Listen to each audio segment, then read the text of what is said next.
सुप्रभात बच्चों। आज का विषय है हिंदी वसंत भाग 1 कक्षा 6 पाठ 1।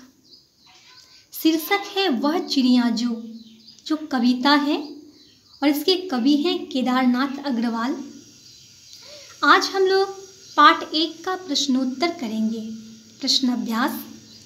शब्दार्थ है झुंडी, जौ, रुचि, चाव, इच्छा, अन्न, अनाज, खातिर, के लिए, कंठ खोलकर, बेरोक, रस उड़ेलकर, मीठे स्वर में, विजन, एकांत, जंगल, चढ़ी नदी, पानी से भरी नदी, नदी का दिल टटोलना, नदी की क्षमता का अनुमान लगाना। अब प्रश्न अभ्यास की ओर चलें। कविता से प्रश्न संख्या 1। प्रश्न है, कविता पढ़कर तुम्हारे मन में जो चित्र उभरता है उस चित्र को कागज पर बनाओ।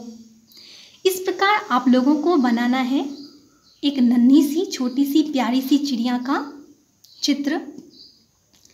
यहाँ हम देख रहे हैं कि चिड़िया का आकार छोटा है, इसका पंख नीला है, नीले पंखों वाली चिड़िया है ये। इसे अनाज खाना, जंगल में रहना और नदी, बहती नदी का जल पीना पसंद है। इस तरह से हम कह सकते हैं उत्तर में कि चिड़िया का आकार छोटा है, इसका पंख नीला है, चिड़िया को अनाज खाना, जंगल में रहना और बहती नदी का जल पीना अच्छा लगता है। चित्र बनाते हुए आपको लिखना है। प्रश्न संख्या 2। प्रश्न है, तुम्हें कविता का कोई और शीर्षक देना हो तो क्या शीर्षक देना चाहोगे? उपयुक्त शीर्षक सोचकर लिखो। आप लोग भी लिख सकते हैं। हमने लिखा है नन्ही चिड़िया, बहुत प्यारी छोटी सी चिड़िया है, इसलिए हमने पहला शीर्षक दिया है नन्ही चिड़िया या नीले पंखों वाली चिड़िया। 2 शीर्षक है हमने इसके लिए चुना है। प्रश्न संख्या 3 है, इस कविता के आधार पर बताओ कि चिड़िया को किन किन चीज़ों से प्यार है। कविता के आधार पर बताना है कि चिड़िया को किन चीज़ों से प्यार है। उत्तर है, इस कविता के आधार पर चिड़िया को अन्न, अनाज, विजन और नदी से बहुत प्यार है। प्रश्न संख्या 4 है, आशय स्पष्ट करें।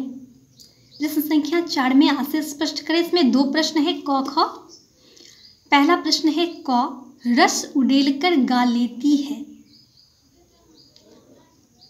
उत्तर है, प्रस्तुत पंक्ति के माध्यम से कवि केदारनाथ अग्रवाल जी चिड़िया की विशेषता बता रहे हैं कि चिड़िया लोगों को प्रसन्न करने के लिए मीठे स्वर में गाती है।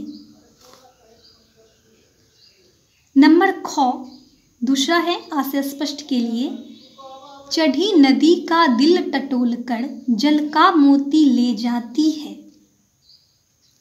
उत्तर है, प्रस्तुत पंक्ति में कवि महोदय चिड़िया के साहसी होने का वर्णन कर रहे हैं कि चिड़िया पानी से भरी बहती नदी को देखकर भयभीत नहीं होती, बल्कि निर्भीकतापूर्वक जल पीती है और मोती के समान जल की बूंद को चोंच में भरकर ले जाती है।